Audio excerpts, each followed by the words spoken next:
নারে তাকবীর,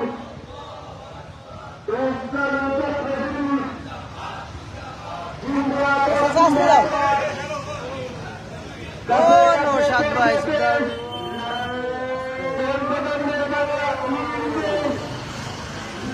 ভাইয়া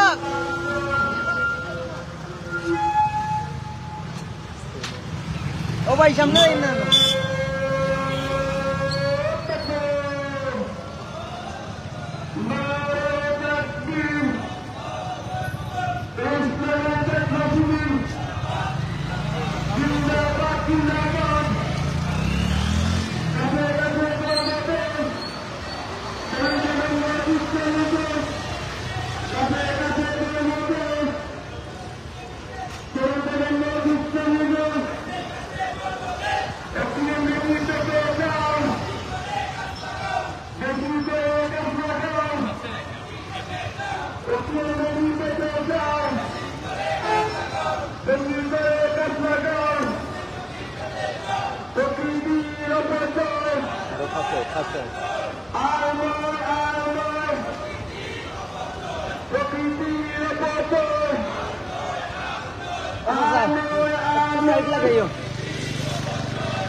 আজমল ভাই পাগল হয়ে গেছে মোটরসাইকেল কই আমার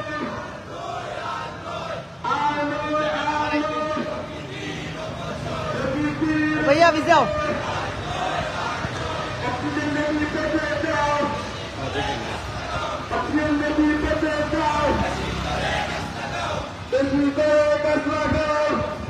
ফাস্ট ফাস্ট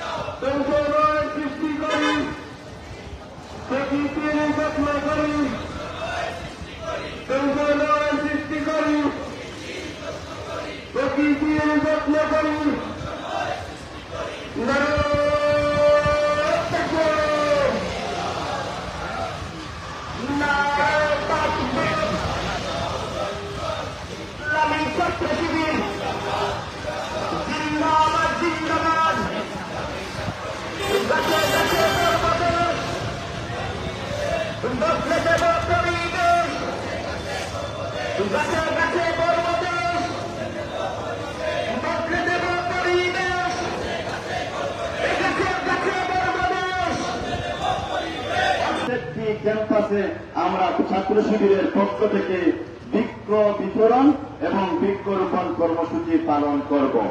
আজকে তার ওই ধারাবাহিকতায় সচেতনতামূলক র্যালি হিসাবে আজকের এই র্যালি। সম্মানিত উপস্থিতি, আজকের এই র্যালি হচ্ছে শুধুমাত্র একটি সচেতনতামূলক র্যালি নয়, সেটি আমাদের প্রজন্মকে রক্ষা করা, আমাদের প্রজন্মকে যদি আমাদের পরবর্তী প্রজন্মকে যদি একটি বাসযোগ্য সুন্দর এবং একটি পরিবেশ বান্ধব শহর, পরিবেশ বান্ধব নগর, পরিবেশ বান্ধব দেশ উপহার দিতে চাই, তাহলে আমাদের এই বৃক্ষকে রক্ষা করার কোনো বিকল্প নাই।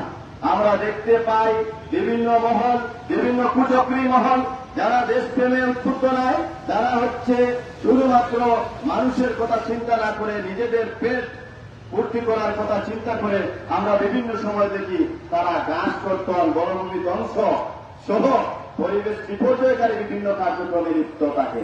আমরা প্রশাসনের কাছে অনুরোধ করব, আপনারা সেই সকল বিপর্যয়কারী ব্যক্তিদের আইনের আওতায় নিয়ে এসে দৃষ্টান্তমূলক শাস্তি নিশ্চিত করুন, না হলে সেই পরিবেশ বিধ্বংসী হাত থেকে আমরা কেউ রক্ষা পাব না।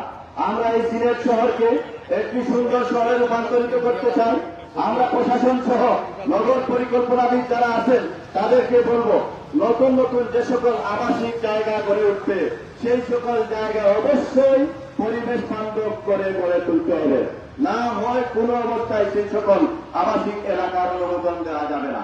সেই সকল এলাকায় পর্যাপ্ত গাছ লাগানোর ব্যবস্থা রাখতে হবে, পর্যাপ্ত আলো বাতাসের ব্যবস্থা রাখতে হবে, শরীর চর্চার পর্যাপ্ত ব্যবস্থা রাখতে হবে।